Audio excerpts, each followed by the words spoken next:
और इजराइल की port city अकरे पर हमले हिजबुल्लाह ने अभी किए हैं रॉकेट से हमले और अकरे के लोगों को बंकरों में जाने की चेतावनी दी।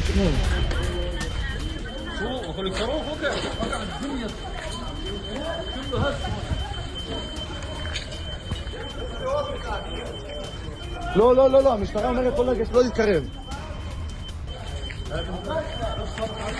אלוהים ישמור. ये अकरे शहर की तस्वीरें देखिए किस तरह से ये ताज़ा हमले हुए हैं। लोगों को कहा गया है कि वो बंकर में चले जाएं। ये हमले रॉकेट से हिजबुल्लाह ने अभी किए हैं और निशाना बनाया है रिहायशी इलाकों को।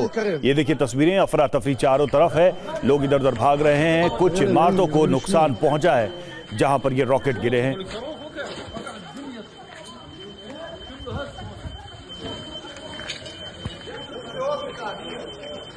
לא, המשטרה אומרת לא. और इजराइल का सबसे बड़ा लक्ष्य है उसकी सीमाओं के नजदीक प्रॉक्सी ऑपरेशंस को खत्म करना और उनके लड़ाकों को खत्म करके एक सुरक्षित बफर जोन तैयार करना। इसलिए गाजा को 5 टुकड़ों में बांटने का प्लान तैयार किया गया है और इस प्लान को लागू करने के लिए गाजा में ग्राउंड ऑपरेशन जारी है।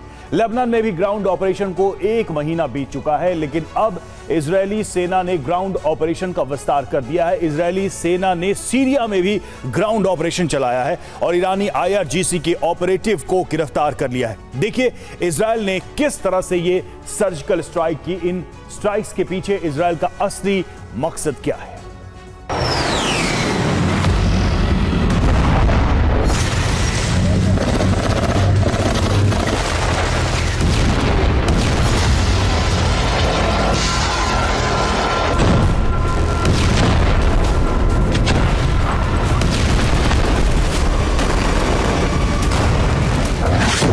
7 अक्टूबर के हमलों के बाद ही इजरायल ने यह तय कर लिया था कि अपने सिर पर मंडराते खतरे को दूर करना है तो गाजा में हमास के लड़ाकों को खत्म करना होगा।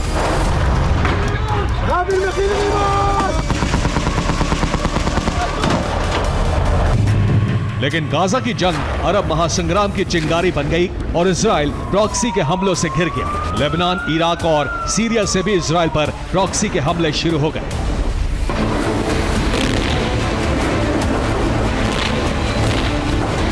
इन हमलों से बचने के लिए लेबनान में ग्राउंड ऑपरेशन शुरू किया गया और अब इस ऑपरेशन की रेंज सीरिया तक हो गई। अब इजरायली सेना 3 फ्रंट पर ग्राउंड ऑपरेशन चला रही है। गाजा में हमास पर हमले किए जा रहे हैं, लेबनान में हिजबुल्लाह के ठिकाने तबाह किए जा रहे हैं और बीती रात इजरायली सेना ने सीरिया की सीमा में घुसकर गोलन पहाड़ी के करीब एक सर्जिकल स्ट्राइक की, जिसकी तस्वीरें भी इजरायल ने जारी की हैं। इजरायली सेना रात में गोलन पहाड़ी के करीब सीरिया की सीमा में घुसी। 30 से ज्यादा जवान एक गांव में घुसे और एक शख्स को गिरफ्तार कर लिया।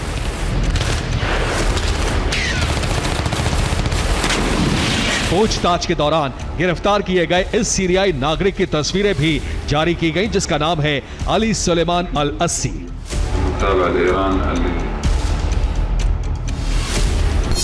इजरायली सेना ने दक्षिणी सीरिया के सैदा में सर्जिकल स्ट्राइक की। सुलेमान पर आरोप है कि वो इजराइल सीरिया बॉर्डर पर IRGC के लिए जासूसी कर रहा था। सुलेमान ने गोलन हाइट्स पर इजरायली पोस्ट की जानकारी ईरान को दी।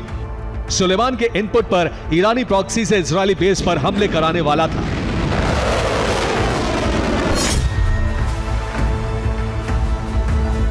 सीरिया के साथ साथ इजरायली नौसेना ने लेबनान में भी एक बड़ा ऑपरेशन चलाया।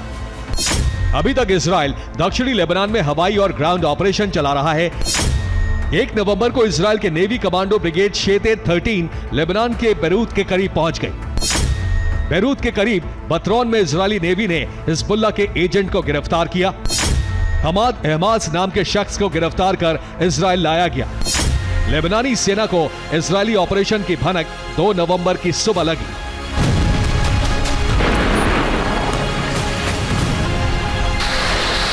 इजरायली सेना दक्षिणी लेबनान से लेकर सेंट्रल लेबनान तक हिजबुल्लाह के ठिकानों को तबाह और उसके एजेंट्स को गिरफ्तार कर रही है।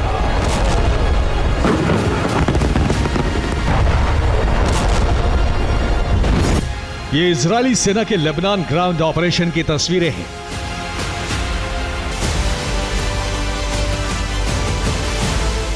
इजरायली सेना ने दक्षिणी लेबनान में हिजबुल्लाह के एक हथियार कंपाउंड पर कब्जा कर लिया। इस इलाके में हिजबुल्लाह ने मिसाइल, रॉकेट लॉन्चर और विस्फोटक रखे हुए थे।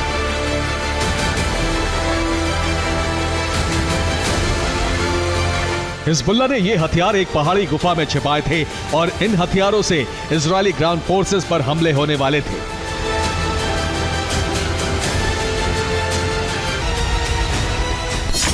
इजरायली सेना को पहाड़ी गुफाओं में हिजबुल्लाह के कई हथियार गोदाम मिले हैं। इन गुफाओं में बड़े पैमाने पर मिसाइलें, विस्फोटक रखे गए थे। इसके अलावा गुफाओं के अंदर कई दिन तक ठहरने के लिए खाना, पानी और दवाएं रखी मिली हैं। इन्हीं गुफाओं से निकलकर हिजब लड़ाके इजरायली सेना पर हमले कर रहे हैं।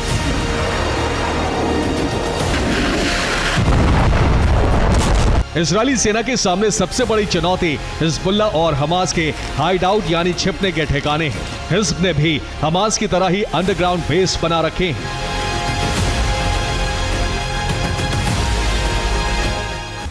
इजरायली सेना ने गाजा में भी अंडरग्राउंड ऑपरेशन की तस्वीरें जारी की हैं। दक्षिणी गाजा में इजरायली सेना हमास की सुरंगों में ऑपरेशन चला रही है। इन सुरंगों में हमास का बड़ा नेटवर्क अभी भी सक्रिय है। हमास की सुरंगों में रॉकेट बनाने की छोटी छोटी फैक्ट्रियां मिली हैं। इसके अलावा सुरंगों के अंदर कई तरह के विस्फोटक और मशीनरी मिली है।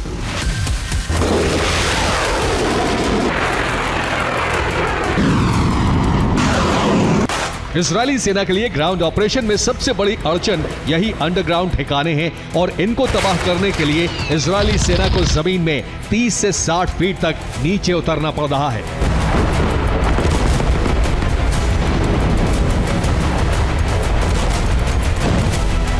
Bureau report, TV9, Bharatvarsh.